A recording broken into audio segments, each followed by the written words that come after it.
Sol 89, Gamma Ray Fever and the Fury of the Pressure Valves, Jimi's Journal. Sol 89, Position, Transit Orbit to Pluto, 02003 AU to Climax. Pressure in the main energy sequencer, 1.8 MPa and rising. Cold. Not only behind the shields of the Pilgrim X2, but also inside the ship. Breathing grew heavier, the air seemed to thicken. This wasn't the result of faulty environmental controls. It was a premonition of a metallic shriek that would shatter the silence of space. A giant nearly 200 meters long, comparable in size and complexity to the legendary Hermes of ancient Mars missions, the Pilgrim was a masterpiece of engineering, designed to travel to the edges of the solar system and gather data on the super mathematics of the universe. But even masterpieces have their limits, and we've just reached them. The Logos, integrated into every subsystem of the ship, had been operating at its limits for weeks.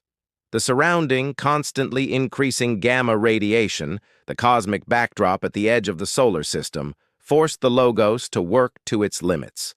Its omniscience demanded colossal computing power, which in turn generated unstable, non-linear energy flows that had to be managed. Sequencer pressure, 1.3 megapascals and rising. The first heartless message. Crimson alarms began pulsing on the main console. It was a problem we were familiar with from simulations. An overload on the main energy sequencer, Sol 87. The pressure in the sequencer reached 1.5 megapascals, critical. Emergency safety protocols activated automatically, shutting down the ship's less critical systems to relieve the sequencer. The lights in the living quarters dimmed, ventilation ceased, and the cabin temperature began a slow but inexorable rise. It was like an exhausted organism beginning to cut off blood flow to its extremities to save its brain. The Logos displayed a three-dimensional schematic of the sequencer.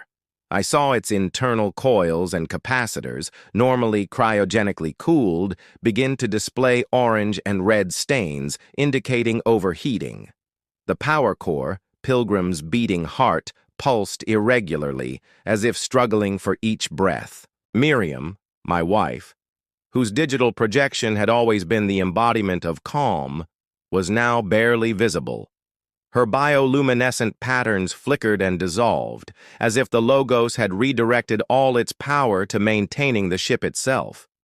Her voice became a barely audible whisper, drowned out by the growing mechanical groan of Pilgrim's innards. Jimi, instability, overload. This wasn't Agnes. This was Pilgrim, dying. I knew what was happening. The massive amounts of gamma radiation the Logos was absorbing for our research were generating unprecedented non-linear energy flows within it. The sequencer, designed for normal energy storms, was unable to cope with this unpredictable cosmic phenomenon. It was like a power plant trying to cope with an uncontrolled supernova. The physics simply didn't agree with protocol. Sol 89. Final phase of approach, kilometers to Pluto, seconds to catastrophe. Scream. A mechanical metallic grinding ripped through the air. Pressure, 1.8 megapascals. Safety threshold exceeded. Containment meltdown in Sector F7. Risk of cascade. The onboard computer's voice boomed. I felt the floor vibrate beneath my feet. Emergency lights flashed in a frantic red rhythm. Miriam was almost transparent, her form barely visible, but her words were urgent. Jimi, emergency protocols, eject, payload, overpressure, you must manually. I knew what that meant. Emergency pressure relief valves, usually activated automatically, but now, with the Logos overloaded and struggling for integrity, I had to do it manually. It meant exposing myself directly to the overloaded system. But there was no choice. The visions from Agnes's logs, those dark fragments,